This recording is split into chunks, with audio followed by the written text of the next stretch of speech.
It's Fish at 6, recorded, but still here. It's like live. I can't order you to celebrate the George Pickens trade by the Dallas Cowboys. I can ask that we evaluate it smartly and put it under the spotlight. I'm Mike Fisher, your trusty and trusted reporter. This is the Fishbowl, kind of. Over there is the star, way over there. And 74,000 fish heads are here. And the talk of the town, the talk of the league is what the Cowboys just did with George Pickens. Let's try to do this item by item by item, shall we? Item. What did the Cowboys give and get? They give, in the end, close to nothing. Diddly diddly dink. Wait, what? I thought they gave a third round pick and they're giving it a... I was told right after that thing was done that it's a third and change. And that's what it turns out to be. 2027 fifth round pick, 2027 sixth round pick. I don't care. I don't care about 2027 sixth round picks, and you shouldn't either. That's change. They gave up a third round pick. That's factual. Hopefully the Cowboys are good enough that it'll be a later third round pick. So that's a fact. But there's so much more to this. Item. Pickens will play on the final year of his rookie deal, so it's super cheap. What's that whole contract? $6 million or something. So they get a very cheap star player, and he is a star player for all the ups and downs, and we'll try to get to some of that too. The emotional, behavioral, we'll get to that. By the way, thank you for getting to us. Fish at 6, we do it every night, almost always live. And next week we'll be back in town and we'll do it that way. Of course, 74,000 fish heads here for straight dope, no bullshit. The George Pickens deal that we told you weeks ago, the Cowboys were contemplating. We told you at the start of the draft that they were on the phone. We told you on Sunday after the draft that they were still working on it. And we've talked all along about the puzzle pieces here. And we don't get them all right. As I like to say, I've made 3 mistakes in my life, and I've divorced 2 of them. Ding! They give up the 3. They get a good, cheap player on the final year of a contract. What's next? Ding! Wait a minute. No extension? All right, now, let's dig into this. They could still do an extension. They could do an extension tomorrow. They could offer an extension at training camp. They could wait till the middle of the season when he's just going gangbusters. They could do it at the end of the season. They could certainly do it next March. They could also franchise tag him. So this doesn't have to be a 1-year rental just because there's not an extension right now. The standard logic was, let's do an extension. I think part of his thinking, and I get it, is I'm going to bet on myself. I don't think I'm going to settle for number 2 receiver money right now, which obviously is what the Cowboys would offer him at the highest. I'm going to go and do my thing. It is worth noting, his thing, as spectacular as it is over the course of his 3 years in the league, he doesn't average 100 catches and 10 touchdowns and 1,200 yards. It's like, 60 catches, 900 yards, 4 touchdowns. Now, he's never really had a quarterback, not like this one. You can criticize Dak Prescott if you want to, but they haven't had a quarterback like Dak Prescott there, obviously, since Ben Roethlisberger. It's been half a decade. So you could do the 1-year rental concept in your head if you want to. And then just worry about it later. If it works out, then we'll try to pay him. Hey, what if it works out so well that you decide you can't afford him? Because, item, you got Micah Parsons, hopefully soon to be extended. You got Bland, you got Tyler Smith, you got Brandon Aubrey. Got a lot of things to do. I'm going to add this, by the way. Somebody made fun of the Cowboys because they seem to have a lot of things to do. Take your face out of the microscope, dude. Every team has these all the time, constantly. It never stops. The 49ers never stop, just to pick one. They figured out McCaffrey, then he got hurt, now they're crossing their fingers. They had Kittle as a holdout. And they don't have the Fred Warner contract done. And they don't have the Brock Purdy contract done, last time I checked. They started their OTAs with their best defensive player, their star quarterback,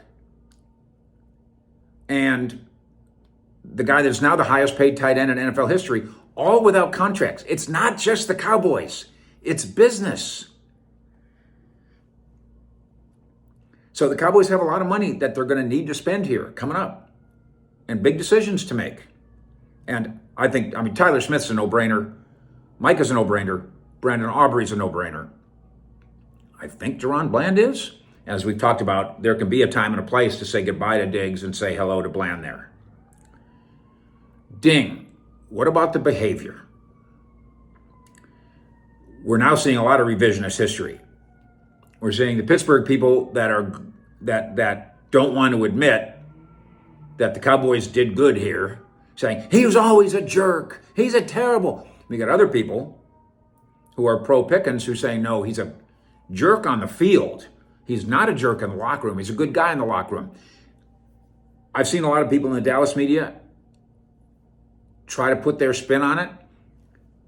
As always, straight dope, no bullshit. I've never been in a locker room with George Pickens. Not only not on a daily basis like a beat writer is, I've never been in a locker room with George Pickens once. I am not qualified to talk about what he's like in a locker room. I'm collecting thoughts on what other people think, and there seems to be a very mixed bag. He's 24, maybe he'll grow up. Or maybe he's T.O., and he'll be 44 years old and still and gifted and still acting like a bit of a kook. Sorry, T.O., but you know what I'm saying.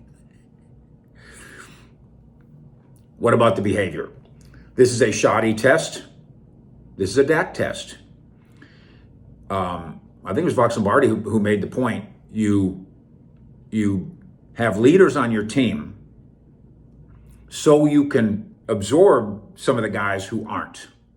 You have big brothers on the team so you can help some of the little brothers. That's really a wise way to look at this thing. Everybody on your whole team's not going to be leaders. That's impossible. Everybody on your whole team's not going to be Boy Scouts, nor necessarily do you want them to be. Ding, what about the hypocrisy? I thought they said they're going to clean everything up. Well, they didn't say they're going to clean everything up. They didn't say they're going to clean everything up. But Dak Prescott as his big brother, that needs to work. CeeDee Lamb as his twin brother, that needs to work. And then, obviously, the Schottenheimer culture thing, this will be quite a test. It's easy, really easy, to get Zach Martin to fit into your culture. That's not hard. This one's going to be hard, and there's no denying that. But let's not pretend that we know more than we did 14 days ago, when most of us thought, yeah, he seems like kind of a bad apple, any behavioral risk. I'm not backing off from that. That's what he seems like. Item. What about the idea that this was all Steven and no Jerry? Breakfast at Fishney's tomorrow morning, 7:20. We're going to address that, which includes the headline that suggests that Jerry is getting ready to quit as the general manager of the Dallas Cowboys because Steven now is taking over everything. CowboysCountry.com now. Fish Report, 7:20 tomorrow morning. Breakfast at Fishney's. Pickens wants to prove that he's a top guy. He wants to prove it financially. He probably wants to prove it behaviorally too. I was told from a source there that one of the reasons that he was miffed with Pittsburgh and did the thing that so juvenile that professional athletes do, they removed the Steelers from his social media post. But he did do that. And I was told one of the reasons why is because he couldn't believe that organization allowed Adam Schefter of ESPN to write that he's, quote, expendable. And they did. Schefter got that from somewhere.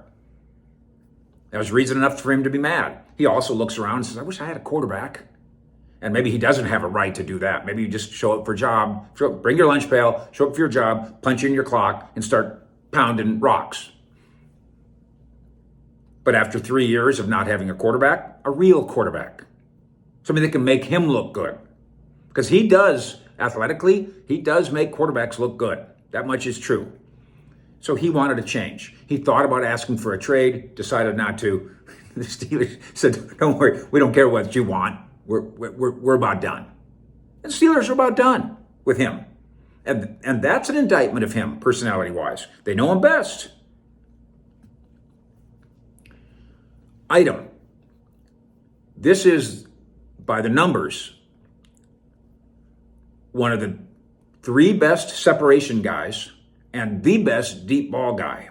And Dak Prescott, by the numbers, by some numbers, one of the 3 best deep ball guys.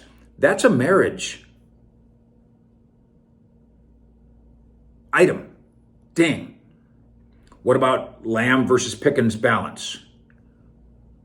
That's going to have to be a relationship thing. If this organization has 2 choices, one, we're going to just whip his ass into shape. You could try that, or you can tell him we got 2 number ones. CeeDee Lamb could tell him we got 2 number ones. You'll notice with Jamar Chase. Listen, nobody's cockier than Jamar Chase, and for good reason. When they did the Chase and Higgins deal at the press conference, somebody said, "What's it like?" Because the Bengals kind of announced Higgins is the highest paid number 2 in NFL history. And somebody in the media said, "What's it like being the highest paid number 2? And Chase interrupted and said, "He's really not the number 2 receiver. We have 2 number 1 receivers." That's smart. That's sweet. That would be really wise of Dak and Lamb and the rest of these fellas to do that. Item, as we said the other day, look at this thing on paper now. If Blue is a starting running back, and it's really early, and a solid Pro Bowl kind of tight end, and 2 CeeDee Lambs in a way, which catches you up.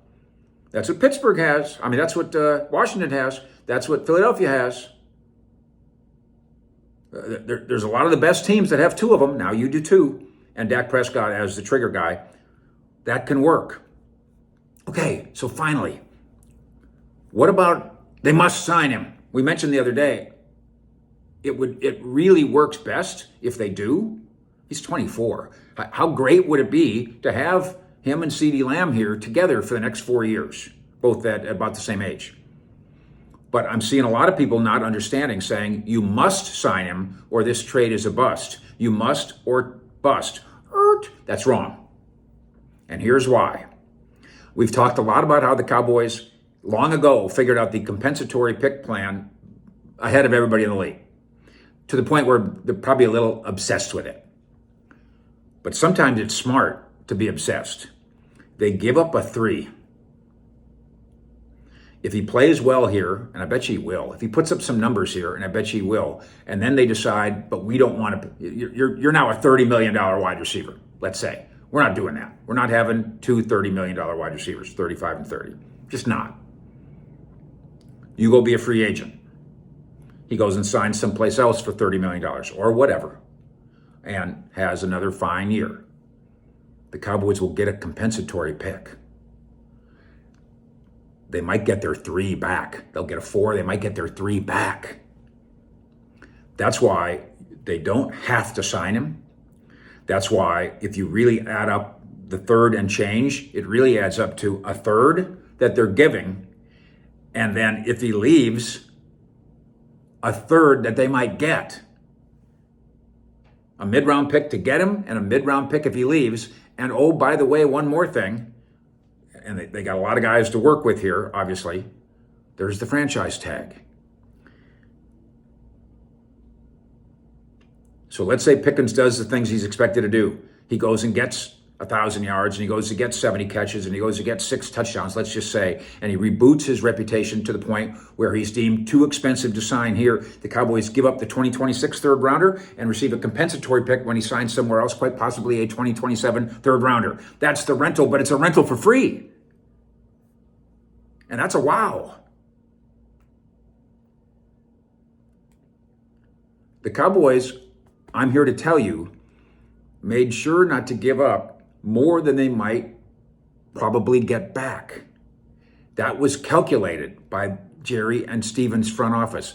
Don't pretend it was calculated by Jerry. It was calculated by Jerry and Stephen's front office. That's a fact. That's on purpose. This is a rental of George Pickens, if you choose it to be, for free. Fish.